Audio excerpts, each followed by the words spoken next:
Now, I want to make sure, because I just thought this really just hit me after a conversation with somebody. Because, okay, Americans are sunny. This is something that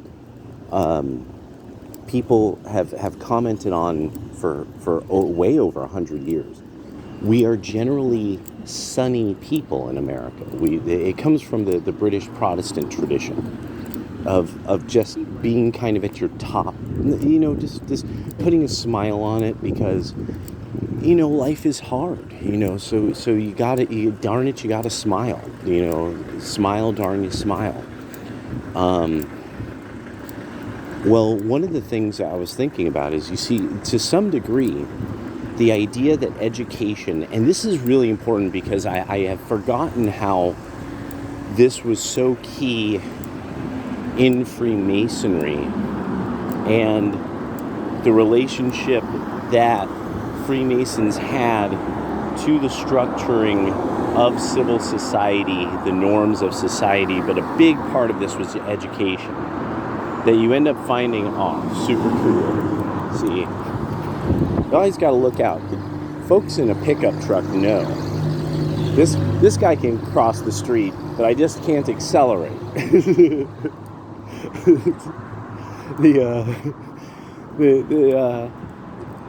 See, I always love that moment where you realize, where you're like, wait, no, this person is figuring it out. If they go any faster, they throw the timing off. If they go any slower, they throw the timing off. So they're going to just coast along in their truck. But so the idea, okay, when you read about Masons talking about education, a big part of this was to erase cultures, but not quite the way we think, the way that we say it cynically. At this time, it would have been things like, if you're not buried with all your body parts, you won't go to heaven.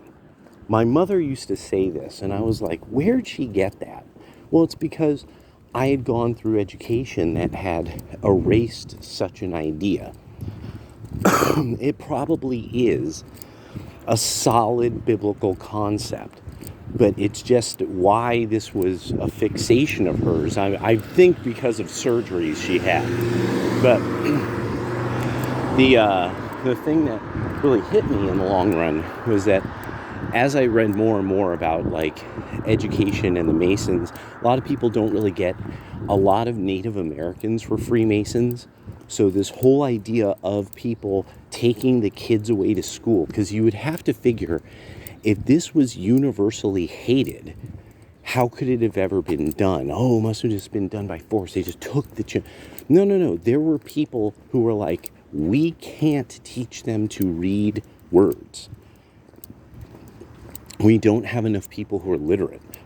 We can't teach them, Euclidean geometry. We can't teach them about Aristotelian philosophy. We don't have access to the materials. We don't have people trained for generations in that. They could train their kids in what they already knew, what was a part of the culture, things like that. This idea that you would in some way have things about your cultural norms sort of vanish, that wasn't normal. That was very not normal. But this idea that people kind of had almost a universal way of behaving, a universal epistemology. Everyone knew who Aristotle was, whether they were Black, Chinese, Japanese, a German, an Italian, a Dane. If they lived in the United States and they were considered quote-unquote educated, they would know who Aristotle was. This is a very important part of the way that we considered education at one time. This ends up becoming, and Pearl's right, education became infected by women.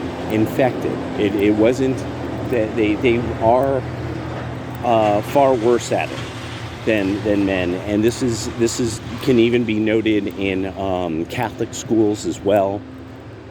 They did push the men out, and they go out of their way to do so. This is why I think that there should be a widespread movement of men's only academies, boys only academies. I think that's going to be one of the most important things, one of the most important revolutions in education that could ever happen, is boys only academies again.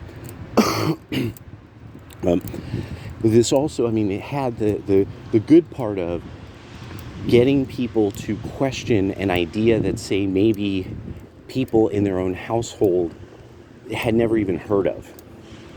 And that was the thing about that with education. So when you see educators write in the early 1900s about this, they're sometimes dealing with stuff that we wouldn't know people believed things like that. Like just some odd thing, like some odd taboo. And it's just, and it's just one of these things that they would say, like, this is this odd behavior of this region of the country that, it's like, and they would say, like, education would make people understand that throwing salt over your shoulder doesn't change the weather patterns, or something, something, kind of quaint like that. But in the long run, it's meant to de-Catholicize the Catholics. And it really was. It actually was. That's why the Catholic school system started, is the public school system was designed to de-Catholicize them. So, yeah, this was just something. And and 4J has its own issues of popping up multiple times in my research as a place that's been experimented on for psychological operations and stuff like that. So, yeah, I'll talk about it later.